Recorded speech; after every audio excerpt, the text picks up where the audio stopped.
स्वार्थी यानी कि स्वयं का अर्थ, जो इंसान स्वयं का अर्थ जानना चाहता है, जो खुद को समझना चाहता है, क्या वो इंसान आपकी नज़र में गलत है? हम जब भी किसी को स्वार्थी कहते हैं तो उसका मतलब तो यही होता है कि वो आदमी स्वयं का अर्थ समझना चाहता है। तो फिर वो गलत कैसे हुआ? स्वार्थी शब्द दुनिया की नज़र में, समाज की नज़र में एक अलग ही नज़रिए से समझा जाता है। अक्सर हम अपने आसपास ऐसे बहुत से लोगों को देखते हैं जो स्वभाव से बहुत अच्छे प्रतीत होते हैं, यानी कि सब लोगों की मदद करते हैं, सबसे अच्छा व्यवहार रखते हैं। लेकिन इसके साथ हमने ये भी देखा होगा कि ऐसे लोग जो स्वभाव के अच्छे होते हैं, दूसरों की मदद करते हैं, वो दुखी भी ज्यादा रहते हैं, और जो लोग स्वार्थी होते हैं वो फलते फूलते चले जाते हैं। तो ऐसे में परमात्मा की सत्ता पर उंगली उठाना निश्चित है। लेकिन अगर ये सत्य है तो हमें कौन सा मार्ग अपनाना चाहिए? क्या हम भी दूसरों के जैसे बन जाए? पता नहीं आप में से कितने लोग ये मानते हैं कि अच्छे लोग जीवन में बहुत दुखी रहते हैं, लेकिन इसके पीछे का सत्य क्या है? अगर हम इसके पीछे का सत्य नहीं जानेंगे, नहीं पहचानेंगे, तो कहीं ना कहीं हमारा अवचेतन मन भी बुराई की तरफ झुक जाएगा। इसीलिए अपने मन में ऐसे विचार पनपने से पहले इस बात की पूरी सच्चाई, पूरा निष्कर्ष निकाल लें, ताकि भविष्य में आपको अपने अच्छे होने पे पश्चाताप ना हो, दुख ना हो। आज की जो बौद्ध कहानी मैं आपको सुनाने वाला हूं, उसमें आपको 5 ऐसे तरीके पता चलेंगे जिसके माध्यम से अगर आप कर्म करते हैं तो आप अच्छे कर्म भी कर पाएंगे और दुखी भी नहीं होंगे। एक गांव में आनंद नाम का एक युवक रहता था। उसका भरा पूरा परिवार था। उसके 2 बच्चे थे, उसकी पत्नी थी, लेकिन उसके माता पिता इस दुनिया से चल बसे थे। इसीलिए पूरे परिवार की जिम्मेदारी उसी के कंधों पर थी। बच्चे अपनी पढ़ाई करते थे और उसकी पत्नी अपने घर गृहस्थी के कामों के साथ गाय, भैंस, बकरी इत्यादि का दूध बेचकर अपना घर चलती थी, और आनंद पहाड़ में पत्थर तोड़ने का काम करता था। बहुत ही मेहनत भरा काम था। पूरे दिन काम करता तो रात को थक कर घर पर वापस लौटता। लेकिन इतनी मेहनत करने के बाद भी अगर आनंद को गांव का कोई भी आदमी मदद के लिए बुलाता तो आनंद कभी भी मना नहीं करता था। उसके जीवन का एक ही सिद्धांत था, अगर मैं दूसरों की मदद करूंगा तो परमात्मा मेरा साथ देंगे, परमात्मा मेरे साथ कुछ बुरा नहीं होने देंगे। आनंद अपने इस सिद्धांत का पालन बहुत ही कड़ाई के साथ करता था। वह इस सिद्धांत पर इतना विश्वास करता था कि अगर कोई बाहर का आदमी उससे मदद मांग ले तो वो अपने घर का काम भी अधूरा छोड़कर उस आदमी की मदद करने के लिए पहुंच जाता था, जिसकी वजह से उसकी पत्नी बहुत परेशान रहती थी। वो अक्सर आनंद को समझाने की कोशिश करती थी कि सबसे पहले अपना काम करो, अपने परिवार को देखो, 2 बच्चे हैं हमारे, और फिर भी तुम दूसरों के काम करने में लगे रहते हो। अरे अपने घर को तो संभालो, अपना घर संभाल नहीं रहा, दूसरों की मदद करने चले हैं। और जब ऐसी ऐसी बातें आनंद के कानों में पड़ती तो उसके हृदय में कांटा चुभने लगता था और उन दोनों में लड़ाई झगड़ा शुरू हो जाता था। अक्सर उनके लड़ाई झगड़े का यही सबसे बड़ा कारण होता था। लेकिन ना तो आनंद अपने आप को बदल पाया और ना ही उसकी पत्नी ने उसको समझाना कभी बंद किया। इसी वजह से आए दिन उनके घर में क्लेश होता रहता था। जहां तक उस गांव वालों की बात थी तो वो आनंद के स्वभाव को जानते थे, और वो जानबूझकर जो काम आसान भी होता था, जो उनके सामर्थ्य में भी होता था, उस काम के लिए भी वो आनंद को बुलाते थे ताकि उन्हें कम मेहनत करनी पड़े। कहने का अर्थ ये है कि गांव वाले आनंद की इस शिष्टाचार का फायदा उठाते थे, लाभ उठाते थे, और सब पीछे से उसका मजाक उड़ाते थे, उसे बेवकूफ कहते थे। ऐसे ही समय भी तरह और एक दिन आनंद की पत्नी बहुत ज्यादा बीमार पड़ गई। आनंद से जो कुछ भी सेवा हो सकती थी उसने वो सब अपनी पत्नी के लिए किया। उसने गांव के वैद्य को बुलाकर अपनी पत्नी की जांच करवाई, लेकिन ये रोग उस वैद्य की पकड़ के बाहर था। इसीलिए उस वैद्य ने कहा कि तुम अपनी पत्नी को नगर में जाकर किसी बड़े वैद्य को दिखाओ तो तुम्हारी पत्नी की जान बच सकती है। जल्द से जल्द नगर पहुंचने की व्यवस्था करो, नहीं तो तुम्हारी पत्नी के प्राण संकट में हो जाएंगे। ये सुनकर आनंद के पैरों तले जमीन फिसल गई। उसने ये नहीं सोचा था कि उसकी पत्नी के प्राण संकट में है। वो सोच रहा था कि कोई साधारण सा रोग होगा जिसका इलाज हो जाएगा। लेकिन जब उसने वैद्य की यही बात सुनी तो वो घबरा गया। अब पत्नी को नगर तक कैसे लेकर जाएं, क्योंकि उसके पास इतना धन नहीं था कि वो अपनी पत्नी के लिए एक घोड़ा गाड़ी करके उसमें अपनी पत्नी को लिटाकर नगर में ले जा सके। उसकी पत्नी की हालत बिल्कुल चलने की भी नहीं थी। इसलिए उसे नगर पहुंचाने के लिए किसी घोड़ा गाड़ी की जरूरत थी। संयोग से उसके पड़ोसी धन्मू के पास एक घोड़ा गाड़ी थी। वो अक्सर व्यापार के लिए अपनी घोड़ा गाड़ी नगर में लेकर जाया करता था। इसीलिए आनंद के मन में विचार आया कि मैं धन्मू की घोड़ा गाड़ी ले सकता हूँ। मैं धन्मू की इतनी मदद करता हूँ, कभी उसके काम को नहीं टालता, तो वो तो मेरे काम को कभी मना ही नहीं कर सकता। और यही सोचकर वो घोड़ा गाड़ी लेने के लिए धन्मू के पास पहुंच जाता है। लेकिन धन्मू बहुत ही चालाक इंसान था। वो बिना किराए के अपनी घोड़ा गाड़ी अपने सगे संबंधियों के लिए भी नहीं ले जाता था। तो आनंद की तो दूर की बात रही।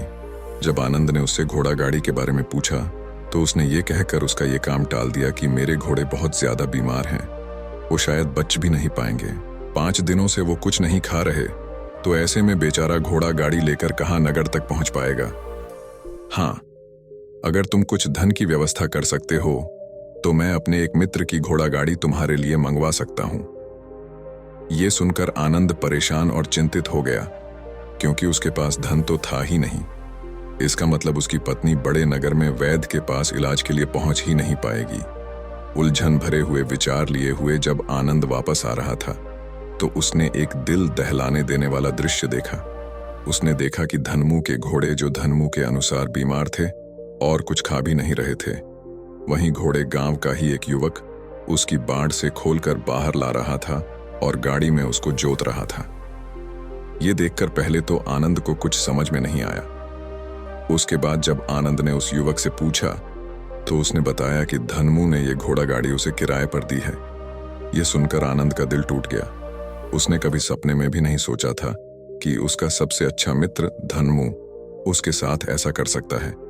हालांकि ये इस बात पर दुखी होने का वक्त नहीं था, इसीलिए आनंद वहां से जल्दी से लौट जाता है और गांव के ही एक सेठ के पास जाकर कुछ धन उधार लेकर धन्मू को दे देता है।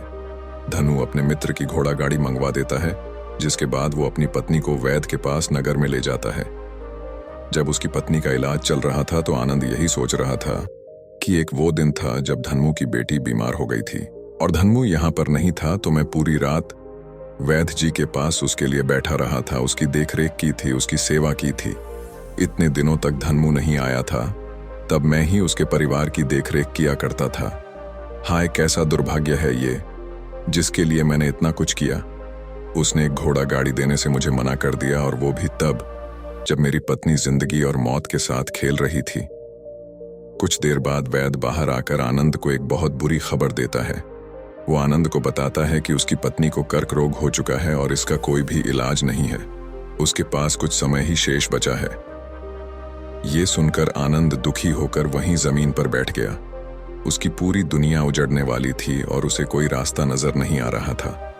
कुछ समय बाद उसकी पत्नी चल बसी और अब दोनों बच्चों की जिम्मेदारी उसके कंधों पर आ गई थी। लेकिन यहाँ पर आनंद के सारे सिद्धांत टूट चुके थे, उसके सारे भ्रम खत्म हो चुके थे। अब उसके दिमाग में एक ही बात थी कि अच्छा कर्म करने से परमात्मा साथ नहीं देता, बल्कि बुरे लोग फलते फूलते हैं, और इस बात का मैं सबसे बड़ा गवाह हूं। ये विचार अक्सर उसके दिमाग में चलते रहते थे और इसी वजह से उसका मन धीरे धीरे संन्यस्त हो गया, देश दुनिया से दूर हट गया। और एक दिन ऐसा भी आया जब वो अपने बच्चों को अपने रिश्तेदारों के पास छोड़कर इस देश दुनिया को त्याग कर एक सन्यासी बनने के लिए घर से निकल पड़ा। उसने गांव में किसी को कुछ नहीं बताया। किसी को नहीं पता था कि आनंद अचानक कहां गायब हो गया। सन्यास की दीक्षा लेने के लिए वो एक बौद्ध भिक्षु के पास पहुंचता है। बौद्ध भिक्षु उस समय ध्यान में बैठे हुए थे। ध्यान से बाहर आने के बाद वो बड़े ध्यान से आनंद के चेहरे को देखते हैं और उससे सन्यासी बनने का कारण पूछते हैं। इस पर आनंद उन्हें अपनी पूरी आपबीती सुना देता है और कहता है कि हे महात्मा, इस दुनिया से मुझे कुछ भी हासिल नहीं हुआ। मेरा मन इस दुनिया से विरक्त हो चुका है। जब अपने दोस्तों ने ही मेरा साथ नहीं दिया तो इस दुनिया में रहने का क्या मतलब, और इसी वजह से मैं सन्यासी बनना चाहता हूं। ये सुनने के बाद बौद्ध भिक्षु ने उपदेश देना शुरू किया। उन्होंने कहा कि याद रखना बेटा, जीवन से विरक्त होकर सन्यासी बनना तुम्हें परम सुख तक कभी नहीं पहुंचा सकता, परमानंद तक कभी नहीं पहुंचा सकता। तुम दुनिया से अपने मन पर एक बोझ लेकर विरक्त हुए हो। तुम दुनिया से परमात्मा की खोज करने के लिए विरक्त नहीं हुए हो। इस भ्रम में कभी मत रहना तुम संसार से विरक्त हुए हो, क्योंकि संसार ने तुम्हें धोखा दिया। ऐसा तुम्हें लगता है इसीलिए तुम परमात्मा पे कभी विश्वास नहीं कर पाओगे और ना ही उन पर अपनी पूर्ण आस्था बना पाओगे। इसीलिए सन्यासी होने का भी तुम पूरा लाभ कभी नहीं उठा पाओगे। सन्यासी होने का लाभ तब मिलता है जब हमारी प्रभु में, परमेश्वर में, परमात्मा में पूर्ण आस्था बन जाती है। क्या तुम्हारी आस्था परमात्मा में है? ये सुनकर आनंद कहता है कि हे महात्मा, मैं तो दुनिया देखकर आया हूं कि जो बुरे कर्म करता है वो फलता फूलता है और जो अच्छा काम करता है उसे कुछ भी नहीं देता। परमात्मा उसे दुख ही दुख देता है। इसीलिए मैं परमात्मा पर अपनी पूर्ण आस्था कैसे बना सकता हूं? यह सुनकर उस बौद्ध भिक्षु ने कहा कि यही तो मैं तुम्हें समझाना चाहता हूं कि तुम पूरी ऊर्जा अपनी सन्यासी जीवन में लगाओ और उसके बाद भी तुम्हें फल प्राप्त ना हो तो तुम्हें कैसा लगेगा। इसीलिए किसी की भी मदद करने के लिए मैं 5 सिद्धांत तुम्हें बताता हूं। ये 5 सिद्धांत समझकर संसार में वापस लौट जाओ और संसार में एक ग्रस्त जीवन जियो। उसके बाद ही सन्यासी जीवन का उदय होता है, जब हम अपने ग्रस्त जीवन को पूर्ण रूप से समझ लेते हैं और अपनी जिम्मेदारियों का निर्वाह कर देते हैं। ये कहकर बौद्ध भिक्षु ने कहना शुरू किया कि जब भी तुम किसी की सहायता करते हो, किसी की मदद करते हो, तो उसमें सबसे पहली बात, सबसे पहला सिद्धांत जो ध्यान में रखने का होता है वो होता है कि किसी की मदद करते वक्त, किसी की सहायता करते वक्त कभी भी उससे उम्मीद मत रखना। ये मत सोचना कि आज मैंने इसकी सहायता कर दी, मदद कर दी, तो कल बदले में ये भी मेरी सहायता करेगा, मेरी मदद करेगा। अगर तुम ऐसा सोचोगे तो तुम्हें जीवन में दुखों का सामना करना ही पड़ेगा, क्योंकि एक नहीं तो दूसरा या दूसरा नहीं तो तीसरा कोई ना कोई तुम्हारी उम्मीद जरूर तोड़ेगा। और वास्तविकता में वो मदद या वो सहायता नहीं होती है, वो हमारे लालच का ही एक रूप होता है। हम उसकी सहायता या मदद निर्भर तरीके से नहीं कर रहे हैं। हमारे मन में लालच का भाव है, हमारे मन में बदले का भाव है। हम ये सोचकर मदद करते हैं कि इसकी मदद कर देता हूं तो कल ये मेरा भी मदद करेगा। और यही लालच हमें अक्सर उन लोगों की मदद करने पर विवश करता है जो किसी न किसी रूप में धनवान होते हैं, क्योंकि हमें लगता है कि कल ये आदमी धन के द्वारा मेरी मदद कर सकता है। और इसीलिए जिस इंसान को वास्तविकता में मदद की आवश्यकता है, हो सकता है वो गरीब हो, लेकिन हमारा मन अपने लालच के वशीभूत होकर उसकी मदद कभी नहीं करेगा।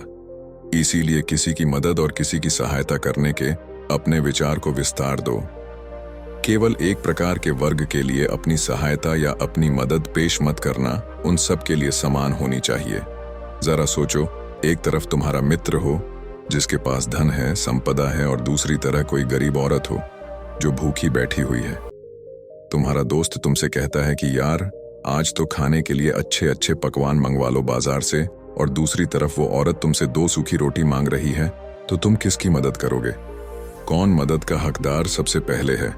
सबसे पहले हमारा कर्तव्य बनता है कि उस औरत की भूख मिटाए, लेकिन अक्सर इंसान ऐसे नहीं सोचता। वो अपने दोस्त को तो खिला देगा, उसको तो बाजार से बहुत महंगी वस्तु मांगा के दे देगा, लेकिन किसी गरीब को उसकी भूख मिटाने के लिए पैसा या धन नहीं देगा। दूसरी बात जो ख्याल में रखने की है वो ये कि सहायता करते वक्त हमारा लालच कभी भी उसके साथ नहीं जुड़ना चाहिए। अक्सर हम जब किसी की मदद करते हैं तो हमारा लालच और हमारा स्वार्थ ही उसके साथ जुड़ा होता है, और हम अपनी भविष्य की योजना तैयार करके उस आदमी की मदद करते हैं। हम ये सोचते हैं कि अगर मैं इसका ये काम करूंगा तो भविष्य में ये आदमी मेरा वो काम पूरा कर देगा, और वो सहायता, वो मदद बिल्कुल भी परमात्मा के द्वार को नहीं खटखटाती, क्योंकि वो लालच है। जाहिर है आप अपने आप को धोखा देने के लिए अपने लालच को एक सहायता, एक मदद का रूप दे रहे हैं।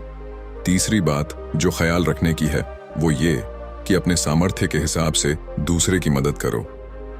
कभी भी एक ग्रस्त आदमी को किसी की इतनी सहायता नहीं करनी चाहिए जिससे कि उसका परिवार और उसके बच्चे कष्ट में जीवन बिताएं। सबसे पहला फर्ज हमारा होता है अपने परिवार को सुखी रखना, उनकी जरूरतें पूरी करना, और उसके बाद दूसरों की मदद करना आता है। लेकिन कुछ लोग दूसरों की मदद पहले करते हैं और अपने परिवार को तवज्जो कम देते हैं, जिससे कि परिवार में लड़ाई झगड़े आए दिन पनपते रहते हैं, और ये सब हम समाज में देखते रहते हैं अपने आसपास। अगली बार जो ख्याल में रखने की होती है वो ये कि अपना कर्म, अपनी जिम्मेदारियां पहले निभानी होती है। हम अपना कर्म, अपना काम छोड़कर पहले दूसरों की मदद करने के लिए चले जाते हैं, और जब दूसरा बदले में हमारी मदद नहीं करता तो हमारा दिल दुखी हो जाता है। हम सोचते हैं कि मैंने तो अपना काम छोड़कर उस आदमी की मदद की थी और वो आदमी मेरी मदद ही नहीं कर रहा है। इसीलिए अपना कर्म सर्वोपरि, अपना कर्म सबसे ऊपर, क्योंकि वही काम करने के लिए इस दुनिया में हमारा जन्म हुआ है। और सबसे आखिर में जो बात समझने की है वो ये कि परमात्मा की मर्जी से ही सब कुछ होता है। हमारा कर्तव्य है अपने कर्म को करते जाना। करनी धरनी तो ऊपर वाले के हाथ में है, इसीलिए जो कुछ भी होता है सब ऊपर वाले पे छोड़ दो। अगर तुम्हें कोई धोखा भी देता है तो ये समझ के चलो कि वो सब ऊपर वाले की करनी होती है। आप ये मान के चलो कि मैं करता नहीं हूं, मैं तो एक माध्यम हूं। करवाने वाला तो वो है, उसके सामने किसकी मर्जी चली। जब ये आस्था, ये विश्वास हमारे मन में पनपने लगता है तो हमारी सारी शिकायतें दूर हो जाती हैं, क्योंकि इस दुनिया में जो भी होता है अच्छे के लिए होता है। जो भी हो रहा है अच्छे के लिए हो रहा है और जो भी होगा अच्छा ही होगा। चाहे हमारी बुद्धि आज वर्तमान में इस सिद्धांत को ना समझ पाए, लेकिन जीवन में कभी ना कभी किसी ना किसी मोड़ पर आपको जरूर ये एहसास होगा कि जो हुआ था वो अच्छे के लिए ही हुआ था। इसीलिए सारी शिकायतें दूर कर दो और बस अपना कर्म करते जाओ। अपने ग्रस्त जीवन को पूर्ण रूप से जिलो और उसके बाद ही सन्यासी जीवन की नींव होती है। इसके बाद बौद्ध भिक्षु ने आनंद को कहा कि वापस अपने गांव लौट जाओ, अपनी बेटियों को वापस लेकर आओ, उन्हें पालो पोसो, अपने बच्चों को वापस लेकर आओ, दूसरी शादी कर लो, लेकिन बच्चों का पालन पोषण अच्छे तरीके से करो। ये सुनकर आनंद अपने बच्चों के साथ अपने गांव में वापस लौट आता है। गांव में किसी को खबर नहीं थी कि आनंद कहां पर गया हुआ था और वो क्या ज्ञान लेकर वापस लौटा है। लेकिन अगले दिन सुबह सुबह गांव वालों ने आनंद के चेहरे पर एक अलग ही चमक, एक अलग ही आभा पाई। इस तरह से आनंद एक नई शुरुआत करता है। दोस्तों, आपको यह कहानी से क्या सीख मिली, हमें कमेंट में जरूर बताना। धन्यवाद।